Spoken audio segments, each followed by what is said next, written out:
साथियों, आप सभी का लर्निंग अड्डा 21 में मैं पुनः एक बार हार्दिक स्वागत करता हूं। साथियों, मैं हूं संजय सिंह यादव। साथियों, आज की जो वीडियो है वो आपकी upper primary UP TET exam 2025-26 से संबंधित ये वीडियो है। साथियों, इस वीडियो में हम लोग सामाजिक अध्ययन विषय के ऊपर चर्चा करेंगे। जैसा कि आप जानते हैं कि सामाजिक विषय के अंतर्गत मिनिमम देखा जाए सिलेबस के अकॉर्डिंग तो लगभग आपका 8 से 10 क्वेश्चन हर हाल में बनता ही बनता है। साथियों, ये जो वीडियो होगी ये भूगोल की पहली वीडियो होगी और बिल्कुल जो है सिलेबस के अकॉर्डिंग होगी। यदि आप यूपी टेट एग्जाम के सिलेबस को ध्यान दीजिएगा और भूगोल के अंतर्गत जब आप जाइएगा तो भूगोल में जो सिलेबस का पहला टॉपिक रखा गया है वो यही है साथियों कि पृथ्वी एवं पृथ्वी की आपकी दैनिक गतियां, यानी पृथ्वी की गतियां तथा आप देखेंगे अक्षांश, देशांतर, उसके बाद अंतर्राष्ट्रीय तिथि रेखा, मानक समय के साथ साथ ज्वार भाटा, चंद्र ग्रहण, सूर्य ग्रहण, उपसौर, अपसौर के साथ ही साथ आप देखेंगे मकर संक्रांति, कर्क संक्रांति और इसके अलावा जो है आपका जो है कब पृथ्वी पर दिन और रात बराबर होता है। ये सारे बहुत सारी यूनिक जानकारियां इस वीडियो में साथियों आपको मिलेंगी। इस वीडियो में ऐसा कोई क्वेश्चन नहीं लिया गया है जो बिल्कुल उल जलूल हो या यूपी टेट एग्जाम के सिलेबस से हटके हो। जो भी इसमें शामिल किया गया है या तो एग्जाम में इस टाइप के क्वेश्चन बार बार पूछे गए हैं, दोहराए गए हैं और या तो इस टाइप के पूछे जाने की संभावना है। साथियों, इस वीडियो में बस आपको पेपर कॉपी लेकर के आपको पेपर पेन लेकर के बैठना है और जो भी कहीं पे डाउट आपके हो उसको अच्छे से आप नोट कर सकते हैं या कंटिन्यू मेरे साथ जो है आपको सुनते रहना है और नोट करते रहना है साथियों, क्योंकि कुछ बहुत सारी चीज़ें ऐसी होंगी जो इस ब्लैक बोर्ड पे आपके टू द पॉइंट नोट नहीं की गई हैं जगह के अभाव में। तो आप सुनते हुए नोट करते हुए साथियों आप चले जाइएगा। बस साथियों, आपको एक काम करना है, इस वीडियो में आपको अंत तक बने रहना है। चलिए हम सीधा शुरुआत करते हैं। बिल्कुल हम लोग एकदम अपने टॉपिक पे चलते हैं। तो सबसे पहले हम लोग जान लेते हैं कि पृथ्वी के बारे में, चूंकि यहाँ से भी बहुत सारे क्वेश्चन आपके बनते हैं। तो दरअसल यदि हम पृथ्वी की बात करें तो पृथ्वी हमारा एक ग्रह है। क्योंकि देखिए वे ग्रह उन्हें कहा जाता है जो सूर्य के चारों ओर क्या करते हैं, चक्कर लगाते रहते हैं। यानी वे आकाशीय पिंड जो सूर्य का चक्कर लगाते हैं उन्हें ग्रह कहा जाता है। अब पृथ्वी भी हमारी एक क्या है, ग्रह है, क्योंकि हमारी पृथ्वी भी सूर्य का चक्कर लगाती है। फिर यदि हम बात करें जो है कि सूर्य से, अब पहला क्वेश्चन यहां से लगता है कि पृथ्वी सूर्य से दूरी के क्रम पे किस स्थान पे आती है। यदि हम बात करें कि हमारी जो पृथ्वी है वो सूर्य से दूरी के क्रम में किस स्थान पे आती है, कौन सा क्रम है, तो उसका तीसरा क्रम होता है। पहला जो क्रम होता है सूर्य के सबसे जो नज़दीक है वो आपका बुध ग्रह है, उसके बाद शुक्र है आपका, और शुक्र के बाद हमारी तीसरे क्रम में हमारी पृथ्वी आती है। और यदि हम आकार की बात करेंगे तो आकार के क्रम में हमारी जो पृथ्वी है वो पांचवा बड़ा ग्रह मानी जाती है। आकार में पांचवा है और दूरी के क्रम में आपका तीसरा है। अब आगे ये देख लेते हैं कि आखिरकार हमारी जो पृथ्वी है वो स्थित कहाँ है। तो देखिए जो हमारी पृथ्वी जो स्थित है वो आपकी जो है शुक्र ग्रह एवं मंगल ग्रह के बीच स्थित है। यानी इसकी स्थिति को देखा जाए तो शुक्र एवं मंगल ग्रह के बीच में हमारी पृथ्वी आती है। अब बात करते हैं जो बहुत ज़्यादा ये यूनिक क्वेश्चन है, बहुत ज़्यादा दोहराया जाता है कि जो पृथ्वी है वो किस तरीके से अपने अक्ष पर घूमती है। तो जो देखिए पहली बात तो ये जान लेना है कि हमारी पृथ्वी जो है अपने अक्ष पे 23.5 अंश झुकी हुई है और वह अपने अक्ष पे जो चक्कर लगाती है वो आपका पश्चिम से पूर्व की ओर चक्कर लगाती है। यानी पश्चिम से पूर्व की ओर क्या करती रहती है, पृथ्वी अपने अक्ष पर घूमती रहती है। पश्चिम से पूर्व की ओर ध्यान में रखना है। अब हो गया 23.5 अंश झुकी हुई है। अब हम लोग बात करते हैं, देखिए पृथ्वी ही एक ऐसा ग्रह है जहां पर आपका जीवन है, क्योंकि यहाँ पे ऑक्सीजन भी है, पानी भी है, सारी चीज़ें हैं। तो इसलिए पृथ्वी ही एक ऐसा एकमात्र ग्रह है जहाँ पर जीवन है। दूसरी बात यह है कि पृथ्वी को नीला ग्रह बोला जाता है। नीला ग्रह क्यों बोला जाता है पृथ्वी को नीला ग्रह? इसलिए बोला जाता है कि पृथ्वी का 3 हिस्सा पानी है और जब आप अंतरिक्ष से जब पृथ्वी को देखा जाता है तो जो है 3 हिस्सा पानी की वजह से ही जो है, यानी 71% पानी की वजह से ही हमारी पृथ्वी जो है अंतरिक्ष से नीले रंग का दिखाई देती है, इसलिए इसे नीला ग्रह की संज्ञा देते हैं। अब हम लोग चलते हैं आगे। पृथ्वी का देखिए एकमात्र जो उपग्रह है वो आपका चंद्रमा है। देखिए उपग्रह क्या होता है, जो ग्रहों की परिक्रमा करते हैं उन्हें जो है उपग्रह कहा जाता है। जैसे हमारी पृथ्वी जो है वो सूर्य का चक्कर लगाती है तो पृथ्वी ग्रह हो गई। अब पृथ्वी का चक्कर चंद्रमा लगाता है, इसलिए जो है चंद्रमा उपग्रह हो गया। तो एकमात्र ऐसा उपग्रह चंद्रमा है जो पृथ्वी का चक्कर लगाता है। अब जो दूसरा यूनिक क्वेश्चन है वो ये है कि सूर्य के बाद, देखिए सूर्य के बाद यदि जो है पृथ्वी के सबसे नजदीक यदि कोई तारा है तो वो आपका है प्रॉक्सिमा सेंचुरी। ये आपको ध्यान में रखना है। आगे पृथ्वी का सबसे सर्वोच्च बिंदु, सर्वोच्च बिंदु का मतलब पृथ्वी का वह स्थान जो सबसे ऊंचा है, तो वो सर्वोच्च बिंदु आपका माउंट एवरेस्ट है, जिसकी हाइट है 8,848 मीटर। यदि हम आगे बात करें, फिर है कि पृथ्वी का सबसे निम्नतम बिंदु, तो जो सबसे निम्नतम बिंदु है आपका पृथ्वी का, वो है आपका मृत सागर, जिसकी जो है हाइट है यानी गहराई है देखा जाए तो 397 मीटर गहरा है। तो ये उच्चतम बिंदु हो गया, निम्नतम बिंदु हो गया। अब आगे है कि पृथ्वी पर सबसे गहरा गर्त, जो हमारी पृथ्वी है उसके ऊपर जो सबसे गहरा गर्त है यानी गड्ढा है, वो कौन है भाई, तो वो मेरियाना गर्त है आपका, जिसकी गहराई है ये आपका 1133 जो है आपकी मीटर है। अब बात करते हैं पृथ्वी पर स्थलीय भाग की, तो पृथ्वी पर जो स्थलीय भाग है वो 29% है और पृथ्वी पर जो जलीय हिस्सा है वो आपका 71% है। तो ये रही बात जो है पृथ्वी से जुड़ी, और यहाँ से कोई ना कोई एक क्वेश्चन आपका बन ही जाता है, चाहे घूमने का क्रम हो कोई। अब हम लोग बात करेंगे पृथ्वी की गतियों के बारे में।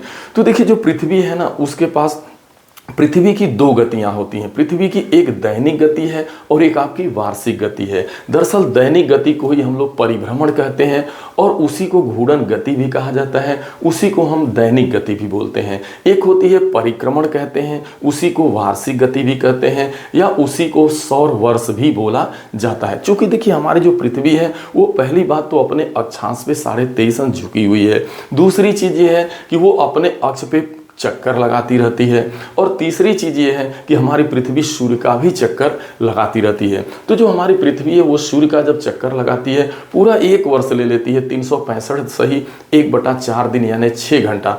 तो इस तरीके का जो पृथ्वी हमारे पूरे एक वर्ष में सूर्य का चक्कर लगाने में पूरा एक वर्ष ले लेती है, इसीलिए इसे आपका सौर वर्ष बोला जाता है। इसीलिए और एक चीज ध्यान में रखना ये, और दैनिक गति का मतलब क्या है पृथ्वी का, कि पृथ्वी जो है 24 घंटे में अपने अक्ष पर एक चक्कर क्या करती है, घूम जाती, इसलिए यह जो है इसकी दैनिक गति है। लेकिन बहुत ज़्यादा एग्जाम में आपके डाउट होते हैं परिभ्रमण और परिक्रमण, इसको मैं क्लियर कर देता हूँ, यहाँ पे बहुत अच्छे से जानना है। देखिए चूंकि ध्यान में रखना है परिभ्रमण क्या है, तो याद रखना है परिभ्रमण का मतलब ये हुआ कि देखिए हमारी जो पृथ्वी है वो अपने अक्ष के चारों ओर घूमती रहती है। तो पृथ्वी का अपने अक्ष के चारों ओर घूमना ही आपका क्या है, वो आपका परिभ्रमण है। ठीक है, जैसे मान लीजिए कोई साइकिल का पहिया है वो धुरे के चारों तरफ घूम रहा है, तो वह गति घूर्णन गति कहलाती है, या उसी को परिभ्रमण बोलेंगे, वो परिक्रमण नहीं होगा। परिक्रमण में क्या होता है, कोई एक पिंड किसी दूसरे पिंड की परिक्रमा करता है। जैसे हमारी पृथ्वी है सूर्य का परिक्रमा लगा रही है, हमारा चंद्रमा है वो पृथ्वी का परिक्रमा लगा रहा है, तो वो परिक्रमण होगा। ठीक है, तो अब आप परिभ्रमण को समझ गए आप कि पृथ्वी का अपने अक्ष पर घूमना परिभ्रमण है, और इसकी जो अवधि होती है वो 24 घंटे होती है, और इसी को हम लोग जो है दैनिक गति भी बोलते हैं। तो 24 घंटा में एक राउंड वो कर लेती है। तो ये चीज समझ में आ। अब देखिए पृथ्वी पर जो दिन और रात होने का कारण क्या है, पृथ्वी पर दिन एवं रात होने का कारण पूछेगा तो आपको बताना है कि पृथ्वी की जो दैनिक गति है या पृथ्वी का जो परिभ्रमण है, इसी के वजह से जो है पृथ्वी पर दिन एवं रात होते हैं, क्योंकि जिस साइड सूर्य पड़ेगा वहां दिन होगा और उस साइड आपका रात होगा। तो ये क्या होता है, दैनिक गति की वजह से होता है। ठीक है, यानी परिभ्रमण की वजह से होता है कि पृथ्वी पर दिन एवं रात होते हैं। ठीक है, और इस परिभ्रमण को हम लोग जो है दैनिक गति भी बोलते हैं। ठीक है, क्लियर हो गया। अब आगे है परिक्रमण। देखिए परिक्रमण का मतलब यही हुआ कि पृथ्वी का, ध्यान देना है, पृथ्वी का सूर्य के चारों ओर दीर्घ वृत्ताकार कक्षाओं में चक्कर लगाना यानी घूमना ही जो है, यानी पृथ्वी का सूर्य के चारों ओर घूमना ही आपका परिक्रमण कहलाता है। यानी परिक्रमा कर रहे हो आप, यानी जब एक पिंड किसी दूसरे पिंड के चारों ओर घूमता है तो वही अब उसकी परिक्रमा मानी जाती है, यानी परिक्रमण माना जाता है। ठीक है, अब यही वार्षिक गति, यानी जो हमारी देखा जाए तो जो सूर्य है और ये पृथ्वी है, इसका पूरा एक चक्कर लगाने में 365 दिन 6 घंटे का समय लेती है, और यही गति वार्षिक गति भी कहलाती है। ठीक है, ये चीज। अब देखिए थोड़ा सा यहाँ पे हम लोग चर्चा कर लें। एक जो है आपका पहले हम लोग क्लियर कर लेते हैं उपसौर और अपसौर। तो ध्यान में रखना है, देखिए उपसौर जैसा कि देखिए यहाँ पे एक ट्रिक तैयार करना। देखिए उप माने होता है समीप जाना, अप माने क्या होता है, दूर जाना। तो जब हमारी पृथ्वी सूर्य के सबसे नजदीक होती है तो वह जो है वह जो घटना होती है वह आपकी अपसौर कहलाती है। उपसौर का ध्यान, वह उपसौर बोला। उप माने समीप जाना।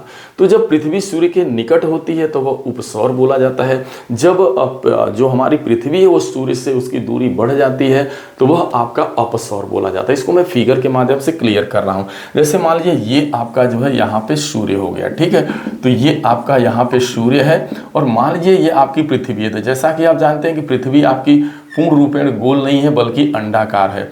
तो ये मान लीजिए अगर पृथ्वी इस तरीके से है तो इस समय आप देखेंगे कि सूर्य से ये मान लीजिए आपकी पृथ्वी है। तो सूर्य से पृथ्वी की दूरी देख रहे हैं यहाँ पे निकट होगी। जब अंडाकार जब हिस्सा जब इस साइड होगा तो ये जो है हमारी जो पृथ्वी है वो सूर्य के नजदीक होगी। तो इसे हम बोलेंगे उप माने करीब जाना, उपसौर बोला जाएगा। लेकिन अगर यहाँ से यहाँ की बात आप करेंगे तो यहाँ जब पृथ्वी इस तरीके से लंबवत होगी इस तरीके से तो यहाँ पे दूरी बढ़ जाएगी, यानी यह होता है अपसौर। तो अब आप समझ पाए होंगे उपसौर अपसौर। लेकिन यहाँ डेट पूछा जाता है कि देखिए जो पृथ्वी सूर्य के समीप जाती है 3 जनवरी को, 3 जनवरी का पूरे वर्ष भर में 3 जनवरी का ऐसा दिन होता है जहाँ पे हमारी जो पृथ्वी होती है वो सूर्य के बहुत नज़दीक होती है। इसके बाद 4 जुलाई का, 3 के बाद देखिए यहाँ पे 4 जुलाई, तो 4 जुलाई को जो है हमारी जो पृथ्वी होती है वो सूर्य से क्या होती है, दूरी पर होती है। उसका कारण अब आप समझ पाए।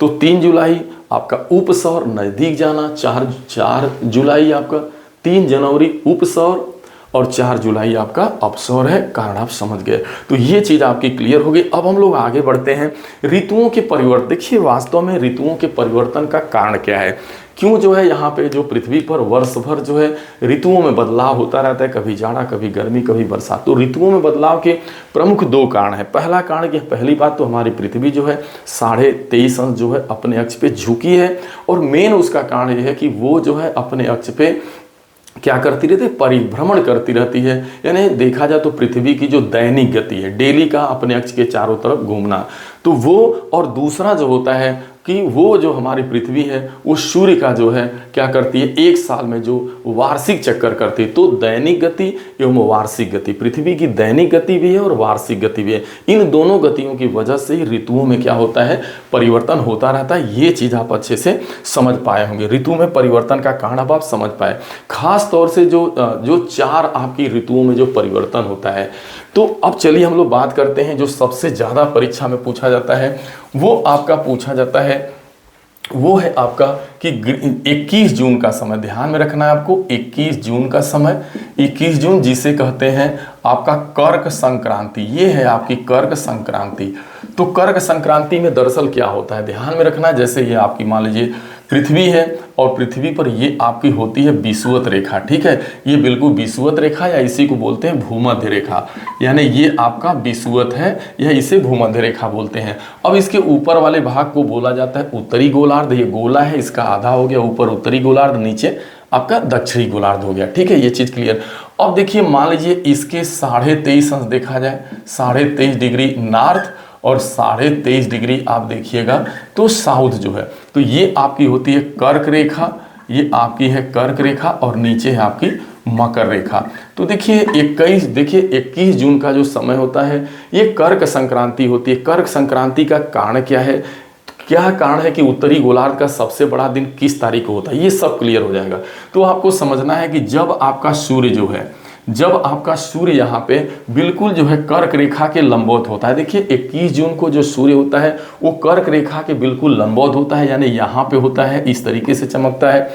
इसी कारण से जो है उत्तरी गोलार्ध का सबसे बड़ा दिन होता है वो 21 जून को होता है। उत्तरी गोलार्ध का सबसे बड़ा दिन जो होगा वो 21 जून को होगा और उत्तरी गोलार्ध का सबसे छोटा दिन भी इसी टाइम होता है, यानी उत्तरी गोलार्ध का सबसे बड़ा दिन 21 जून को माना जाएगा। एक चीज समझ में आ गया। तो इसीलिए जो है जब हमारा सूर्य जो है कर्क रेखा के ऊपर लंबवत रूप से चमकता है तो वो जो तिथि होती है वो आपकी 21 जून को तिथि होती है और उसी तिथि को जो है हम लोग जो है कर्क संक्रांति बोलते हैं, या उसे ही कहा जाता है आपका ग्रीष्म अयनांत, यानी ग्रीष्म काल का जो है आरंभ होना, ग्रीष्म अयनांत। तो ग्रीष्म अयनांत अब आप समझ चुके होंगे, ग्रीष्म अयनांत बोलिए चाहे कर्क संक्रांति। इसमें क्या है, इस समय सूर्य कर्क रेखा के लंबवत चमकता है। 21 मार्च के बाद सूर्य, अब ध्यान में रखना है कब सूर्य उत्तरायण हो। देखिए सूर्य तो हमेशा अब देखिए कब सूर्य उत्तरायण होगा, ध्यान में रखना है। सूर्य यहाँ से यहाँ गया तो सूर्य जो है आपका उत्तरायण जो है कब हो रहे हैं, तो ये 21 मार्च, देखा जाए तो 21 मार्च को सूर्य यहाँ पे होता है। अब यहाँ से जैसे ही सूर्य जो है उत्तरी दिशा में यानी आपका जो उत्तरी गोलार्ध में जब प्रवेश करेगा, यानी उत्तरी गोलार्ध की तरफ जब सूर्य का मूवमेंट होगा, तो वही होता है टाइम आपका 21 मार्च। 21 मार्च को सूर्य उत्तरायण होता है और वो 21 जून को जाते जाते जो है बिल्कुल कर्क रेखा पे पूरा सीधी उसकी धूप पड़ने लगती है, लंबवत पड़ने लगता है, कर्क संक्रांति लगती है और उसे ही बोला जाता है ग्रीष्म अयनांत। क्या? ग्रीष्म अयनांत। तो ग्रीष्म अयनांत की तिथि पूछेगा तो आप बताएंगे 21 जून। ठीक है, ये क्लियर। अब आते हैं हम लोग शीत अयनांत। अब देखिए सूर्य, देखिए मान लीजिए 21 मार्च को यहाँ था और विषुवत रेखा पे था, तो इसीलिए देखिए ना 21 मार्च के समय को जो है आपका क्या बोला जाता है, ध्यान में रखना है। आगे हम लोग देखिए 21 मार्च का समय ये आपका होता है बसंत विषुव, यानी 21 मार्च के समय को ध्यान में रखना है। ये आपका बसंत विषुव, देखिए ये आपका बसंत 21 मार्च का समय बसंत विषुव होता है। अब आपसे पूछा जाएगा बसंत विषुव क्या है? भाई देखिए 2 तारीख है, एक 21 मार्च है और एक आपका 23 सितंबर है। ध्यान में रखना है 23 सितंबर। तो 23 सितंबर को भी सूर्य देखेंगे तो विषुवत रेखा, जब सूर्य विषुवत रेखा पर होता है यानी 21 मार्च को और 23 सितंबर को पृथ्वी पर दिन और रात बराबर होते हैं। उसका कारण यह है कि सूर्य बिल्कुल विषुवत रेखा पर लंबवत चमकता है, यानी दोनों तरफ जो है दिन रात बराबर होंगे। तो कब दिन रात बराबर होगा? 21 मार्च को और 23 सितंबर को। कारण क्या है कि सूर्य जो है इस भूमध्य रेखा यानी विषुवत रेखा पर फोकस करता है। लेकिन जो 21 मार्च का जो समय होता है उसे कहते हैं बसंत विषुव। अब इसके बाद जो 23 सितंबर का जो तिथि होती है तो उसे आपका बोला जाता है शरद विषुव। शरद विषुव जैसे देखिए अब विषुव, अभी देखिए मान के चलिए कि 23 सितंबर आपका बीत चुका है, तो ये देखिए धीरे धीरे जो है सर्दी पड़ना जो है उत्तरी गोलार्ध में सर्दी पड़ना शुरू हो जाएगी, दक्षिणी गोलार्ध में गर्मी पड़ेगी। अब धीरे धीरे क्या होगा कि उत्तरी गोलार्ध का दिन छोटा होने लगेगा, रात बड़ी होने लगेगी और इधर दक्षिणी गोलार्ध का दिन बड़ा होने लगेगा और रात धीरे धीरे छोटी होने लगेगी। तो अब एक आपका जो तिथि बच गई वो आपकी है 21 जून के बाद आपका है 22 दिसंबर। देखिए जब सूर्य यहाँ आते आते यहाँ आएगा और यहाँ आएगा 22 दिसंबर को। ध्यान में रखना है कब आएगा? 22 दिसंबर। तो 22 दिसंबर को जो है सूर्य जो है बिल्कुल क्या करता है, इस मकर रेखा के ऊपर जो है दिखाई देता है, इस मकर रेखा पे दिखाई देता है। इसीलिए दक्षिणी गोलार्ध का दिन जो है सबसे बड़ा दिन माना जाता है, यानी 22 दिसंबर को दक्षिणी गोलार्ध का सबसे बड़ा दिन होता है। अब यहाँ पे आपने जैसे 21 जून को ग्रीष्म अयनांत बोला, उसी तरीके से 22 दिसंबर को आप बोलते हैं शीत अयनांत। शीत अयनांत। तो शीत अयनांत यानी शीत अयनांत जो होगा वो 22 दिसंबर को होगा। 22 दिसंबर को दक्षिणी गोलार्ध का सबसे बड़ा दिन होता है। अब 21 जून को उत्तरी गोलार्ध का सबसे बड़ा दिन होता है। ये आपका 21 मार्च, तो ध्यान रखना है 21 मार्च 23 सितंबर दिन रात बराबर होंगे। 21 मार्च बसंत विषुव, 23 मार्च शरद विषुव। तो इस तरीके से ये सारी चीज़ें आपकी क्लियर हो गई। ये यानी आपको बस सिर्फ यहाँ पे 4 डेट ध्यान में रखने होते हैं। एक आपका 21 जून का समय उत्तरी गोलार्ध का सबसे बड़ा दिन जिसे कहा जाता है आपका, वो बोला जाता है आपकी कर्क संक्रांति और उसे बोलते हैं हम लोग ग्रीष्म अयनांत। बाकी जो है आपका 22 दिसंबर का समय उसे बोला जाता है आपका जो है शीत अयनांत, यानी वो आपका शीत अयनांत होगा। और दक्षिणी गोलार्ध का सबसे बड़ा दिन होता है 22 दिसंबर को। दिन रात कब बराबर होते हैं? 21 मार्च और 23 सितंबर को। 21 मार्च वाला जो समय होता है उसे बसंत विषुव बोलते हैं, क्योंकि जैसे ही 21 मार्च के बाद सूर्य का मुंह जब उत्तर दिशा में होने लगता है यानी सर्दी समाप्त होने लगती है, धीरे धीरे गर्मी उत्तरी गोलार्ध में पड़ने लगती है। ठीक है। और लेकिन 23 सितंबर के बाद जैसे सूर्य का इस समय सूर्य का मुंह जो है दक्षिण दिशा में हो गया है, इसीलिए उत्तरी गोलार्ध में जो है ठंडी पड़ना धीरे धीरे शुरू हो गई। तो ये चीजें आपकी यहाँ से क्लियर हो गई। अब हम लोग आगे की तरफ बढ़ते हैं। अक्षांश देशांतर, देखिए यहाँ से जो क्वेश्चन बनते हैं आपके वो ये तैयार रखना है, ध्यान देना है कि जैसे देखिए ये आपकी पृथ्वी हो गई और पृथ्वी पर जो पट लाइनें होती हैं, ये जो पट लाइनें आप देख रहे हैं, ये सभी जो है आपकी जो पट लाइनें हैं इन्हें आपका अक्षांश बोला जाता है। अक्षांश, तो ये शून्य अक्षांश है और यही आपका देख रहे हैं कि विषुवत रेखा यानी विषुवत रेखा जिसे आप कहते हैं भूमध्य रेखा, और ये आपकी ऊपर है आप देख रहे हैं कर्क रेखा 23.5 अंश और नीचे है आपकी यहाँ पे 23.5 डिग्री मकर रेखा। तो जरा ध्यान में रखना है कि अगर एक देश मान लीजिए एक अक्षांश है, यहाँ अगर एक अक्षांश है तो एक अक्षांश के बीच की दूरी कितने किलोमीटर मानी जाती है, यह पूछा जाता है। तो वो 111 किलोमीटर मानी जाती है। एक अक्षांश की दूरी 111 किलोमीटर। अब यदि हम बात करें देशांतर की, तो इसके ऊपर जो खड़ी लाइनें होती हैं वो आपकी देशांतर कहलाती हैं। अगर मान लीजिए एक देशांतर है और एक देशांतर की दूरी पृथ्वी को तय करने में कितना समय लगता है, तो याद रखना है वो आपका 4 मिनट का टाइम लगता है। एक देशांतर, खड़ी लाइनें जो होंगी और जो ये देशांतर है आपका ध्यान में रखना है। अब यहाँ पे एक चीज और समझ लें आप, अक्षांश देशांतर में तो क्लियर हो गया। अब ये क्लियर हो गया कि अगर एक अक्षांश है तो उसके बीच कितने किलोमीटर की दूरी होगी, 111 किलोमीटर की दूरी होगी। अगर एक देशांतर का अंतर है तो पृथ्वी को उस दूरी को कवर करने में 4 मिनट का समय लगता है। अब थोड़ा ये देख लेना है कि जैसे ही आपकी पृथ्वी है और ये विषुवत रेखा, ये यहाँ से देखिए शून्य देशांतर है। तो जो शून्य देशांतर है वो आपका कहाँ पे पड़ता है, यानी ग्रेट ब्रिटेन यानी लंदन में वो समय है जहाँ से पूरे दुनिया का मानक समय लिया जाता है। वहीं जो है 0 देशांतर है। अब यदि हमारे भारत की बात की जाए तो हमारा भारत जो है उत्तरी गोलार्ध में पड़ता है और पूर्वी देखिए 0 से अगर आप चलिएगा तो यहाँ पीछे 180 हो जाएगा। 0 से 180 जो है ये आपका जो है देखा जाए तो ये आपका जो है उत्तरी गोलार्ध का ये पूर्वी देशांतर है।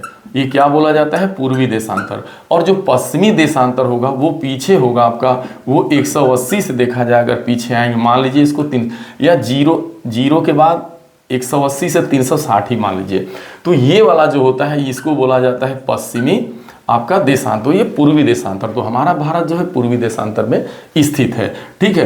अब हमारा भारत का जो नैनी समय है देखा जाए, इलाहाबाद का जो नैनी समय है, तो जो पूरे भारतवर्ष का जो समय काउंट किया जाता है वो इलाहाबाद के नैनी समय से आपका इंडियन स्टैंडर्ड टाइम IST, देखिए ये GMT है।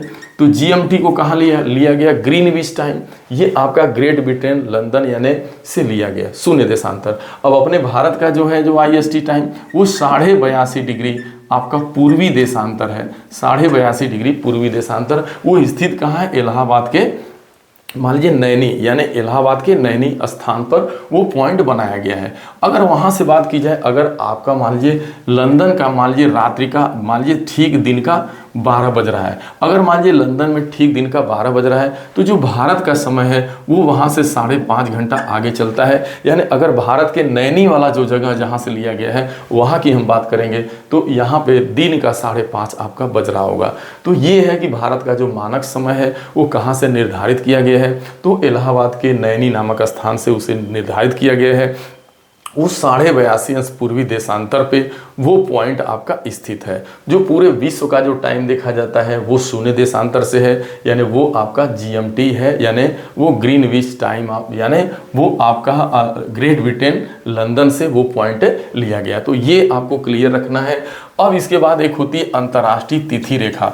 तो देखिए जो अंतर्राष्ट्रीय तिथि रेखा होती है जहाँ से तारीख यानी दिन लिया जाता है वो आपकी होती है, जैसे मान लीजिए ये आपका पृथ्वी है, ये शून्य अक्षांश है और ये आपके देशांतर है। तो इस तरीके से जो लाइनें हैं यहाँ से 0 से चलेगा और यहाँ पीछे जब आएगा तो वो 180 डिग्री। तो जो इसके ठीक पीछे वाला जो है यानी यहाँ जो 180 डिग्री है यानी 180 जो देशांतर है, तो 180 देशांतर जो जहाँ पे पीछे जाके कंप्लीट होगा वहीं से जो है वो जो रेखा है वह अंतर्राष्ट्रीय तिथि रेखा मानी जाती है। यानी अंतर्राष्ट्रीय तिथि रेखा का मतलब 180 डिग्री जो है आपका 180 डिग्री जो यामयोत्तर होता है, 180 डिग्री यामयोत्तर जो होगा वही अंतर्राष्ट्रीय तिथि रेखा होगी।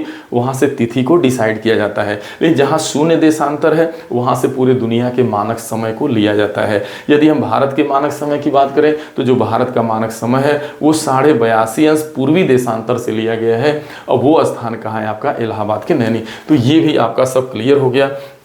अब हम लोग थोड़ी बात कर लेते हैं यहाँ पे सूर्य ग्रहण एवं चंद्र ग्रहण की। ध्यान में रखना है सूर्य ग्रहण एवं चंद्र ग्रहण का इस ट्रिक से आप तैयार करिएगा तो कोई दिक्कत नहीं है। देखिए आपका सूर्य जो है वो आपका एक जगह मान लीजिए ये सूर्य है स्थित है, सूर्य तो अपने जगह मान लीजिए स्थित है। अब देखिए जब बात होगी सूर्य ग्रहण की तो पहली बात देखिए सूर्य ग्रहण में क्या होता है, आपकी यहाँ पे ये आपकी पृथ्वी है और यहाँ पे आपका क्या आ जाता है, चंद्रमा आ जाता है। तो देखिए देखिए तीन है आपके, एक तो सूर्य है, एक पृथ्वी है, एक चंद्रमा। इन्हीं तीनों में या तो सूर्य ग्रहण होगा या चंद्र ग्रहण। तो सूर्य ग्रहण जब होगा तो ये याद रखना है कि जब सूर्य एवं पृथ्वी के बीच क्या आ जाएगा, चंद्रमा।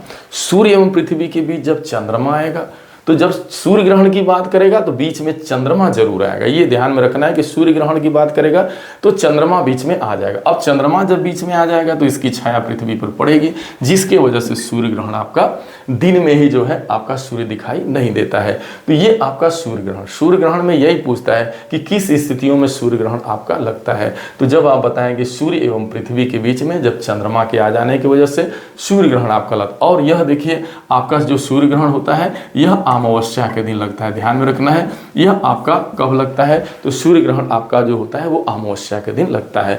अब बात जब चंद्र ग्रहण की करेंगे हम लोग, तो चंद्र ग्रहण में देखिए क्या होगा, सूर्य अपने जगह पर ही होगा। अब सूर्य ग्रहण अपने जगह पे होगा तो ये आपकी जो है बीच में क्या आ जाएगी, पृथ्वी आ जाएगी, और ये आप यहाँ पर चंद्रमा। जब सूर्य एवं चंद्रमा के बीच पृथ्वी आ जाती है, तो जब ये पृथ्वी आ जाएगी तो ये पृथ्वी पूरा चंद्रमा को क्या करेगी, ढक लेगी। तो सूर्य एवं चंद्रमा के बीच जब पृथ्वी आएगी तो आपका क्या होता है, चंद्र ग्रहण। देखिए मैंने सूर्य ग्रहण में क्या बताया, सूर्य ग्रहण में ये बतलाया कि सूर्य एवं पृथ्वी के बीच चंद्रमा आएगा। जब चंद्रमा बीच में आएगा तो सूर्य ग्रहण हो जा रहा था, जब पृथ्वी बीच में आ जा रही है तो आपका चंद्र ग्रहण होगा। और यह चंद्र ग्रहण कब लगता है, आपका पूर्णिमा के दिन लगता है। ये चीज आपको क्लियर, तो इसका कब लगता है, पूर्णिमा के दिन। ये कब लगता है, सूर्य ग्रहण अमावस्या के दिन। ये क्लियर हो गया आपका सूर्य ग्रहण चंद्र ग्रहण। ठीक है, अब चलिए सूर्य ग्रहण चंद्र ग्रहण क्लियर हो गया, कब लगता है, किस तरीके से। अब थोड़ी हम लोग बात करते हैं ज्वार भाटा की। तो देखिए ज्वार भाटा से भी क्वेश्चन, देखिए पृथ्वी पर ज्वार भाटा आपके आते रहते हैं। ये समुद्र में जो है देखिए 24 घंटे में किसी भी एक स्थान पे 2 बार ज्वार आता है और 2 बार भाटा आता है। लेकिन ज्वार भाटा के आने का कारण क्या है, पानी का इतना ज़्यादा ऊपर नीचे उठने का कारण क्या है, वो ये है कि सूर्य और चंद्रमा और पृथ्वी इनके बीच जो लगने वाला जो गुरुत्वाकर्षण बल है, इस वजह से सर्वाधिक गुरुत्वाकर्षण बल कब लगता है, कब उच्च ज्वार आएगा। देखिए उच्च ज्वार आने का जो कंडीशन है वो यही है कि ये मान लीजिए आपकी पृथ्वी है, ये आपकी पृथ्वी है, ठीक है। अब यहाँ पे क्या आ गया, आपका चंद्रमा आ गया, और ऊपर क्या है, आपका सूर्य है। जब ये तीनों एक सीध में होते हैं, कहने का मतलब सूर्य चंद्रमा पृथ्वी जब तीनों एक सीध में होते हैं तो इनके द्वारा बहुत अधिक जो है गुरुत्वाकर्षण बल पृथ्वी पर लगता है, जिस वजह से समुद्र में उच्च ज्वार आते हैं। और यह उच्च ज्वार कब आता है, सबसे ज़्यादा या तो वो पूर्णिमा को आएगा और या तो ऐसी स्थिति बनेगी अमावस्या को।